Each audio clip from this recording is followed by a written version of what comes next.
Hello friends, welcome to Shammu's kitchen. ఇవాళ recipe మేక తలకాయ కూర అండి. ఇది చాలా టేస్టీగా ఉంటుంది. చాలా సింపుల్గా ప్రిపేర్ చేసుకొని చూద్దాం. ఇది రైస్తో రోటీస్తో చాలా బాగుంటుందండి. ఇది చేసుకోవడం కూడా చాలా సింపుల్గా చేసుకోవచ్చు. ఇక్కడ నేను 1 కేజీ వరకు తలకాయ మాంసం తీసుకున్నాను. ఇది పసుపు, కొంచెం సాల్ట్ వేసుకొని క్లీన్ చేసుకోవాలండి. ఇందులో నీచు వాసన అంతా కూడా పోవడానికి. ఇప్పుడు నెక్స్ట్ క్లీన్ చేసుకున్న తర్వాత చూడండి, ఇప్పుడు ఇవన్నీ కూడాను కుక్కర్లోకి ట్రాన్స్ఫర్ చేసుకోవాలి. కుక్కర్లోకి ట్రాన్స్ఫర్ చేసుకొని 2 విజిల్స్ వచ్చే వరకు కుక్ చేసుకోవాలి. సగం వరకు ఇక్కడ కుక్కర్లో కుక్ చేసుకోవాలండి. కుక్కర్లో వేసుకున్న తర్వాత 1/2 టీ స్పూన్ పసుపు, 1/2 గ్లాస్ వాటర్ వేసుకోవాలి. అలాగే 1/2 టేబుల్ స్పూన్ ఆయిల్ కూడా యాడ్ చేసుకొని 2 విజిల్స్ వచ్చే వరకు కుక్ చేసుకోవాలండి.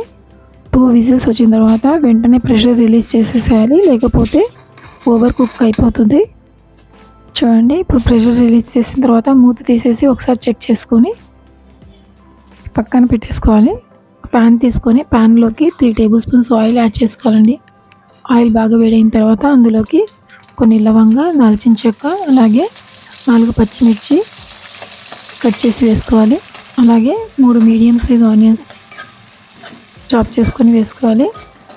అవన్నీ కూడా మంచి కలర్ వచ్చేలాగా కలుపుకుంటూ ఫ్రై చేసుకోవాలండి. అందులోకి 2 టేబుల్ స్పూన్స్ అల్లం వెల్లుల్లి పేస్ట్ వేసుకోవాలి. అల్లం వెల్లుల్లి పేస్ట్ వేసుకున్న తర్వాత అది పచ్చి వాసన పోయే వరకు ఫ్రై చేసుకోవాలండి. ఇప్పుడు అందులోకి 1/2 టమాటోని వేసుకోవాలి. పెద్దదైతే 1/2 టమాటో, చిన్నదైతే 1 టమాటో వేసుకుంటే సరిపోతుంది. వేసుకొని ఒకసారి బాగా కలిపేసుకోవాలి. తర్వాత అందులోకి 1/2 టీ స్పూన్ పసుపు వేసుకున్న తర్వాత మాంసం ముక్కల్ని అందులోకి వేసేసుకోవాలండి. మేము హాఫ్ చేసుకున్న తలకాయ మాంసంని వేసుకొని మసాలా అంతా పట్టేటట్లు బాగా కలిపేసుకొని అందులోకి 3 టీ స్పూన్స్ కారం వేసుకుంటున్నాను. మీకు సరిపడిన స్పైస్ని బట్టి వేసుకోవచ్చు. కారం ఎక్కువ తక్కువ చేసి, తలకాయ కూరకి గ్రేవీ ఎక్కువగా ఉంటేనే బాగుంటుందండి. అందుకని ఇక్కడ నేను 3 to 4 గ్లాసెస్ వాటర్ని యాడ్ చేసుకుంటున్నాను. తలకాయ మాంసంలో సూప్ ఎక్కువగా ఉంటేనే ఇష్టపడతారండి. మీకు గ్రేవీ తక్కువగా కావాలనుకుంటే వాటర్ కొంచెం తగ్గించి తీసుకుంటే సరిపోతుందండి. అలాగే రుచికి సరిపడిన సాల్ట్ కూడా యాడ్ చేసుకోవాలి. యాడ్ చేసేసుకొని ఒకసారి బాగా కలిపేసుకొని కవర్ చేసేసి ఫ్లేమ్ని మీడియం ఫ్లేమ్లో పెట్టేసుకొని ఒక 10 మినిట్స్ వరకు కుక్ చేసుకోవాలండి.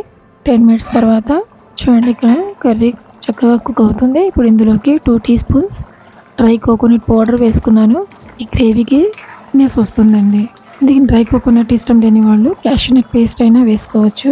వేసుకున్న తర్వాత ఒకసారి బాగా కలిపేసుకొని అందులోకి ఫ్రెష్గా చాప్ చేసుకున్న కొత్తిమీరని వేసుకోవాలి.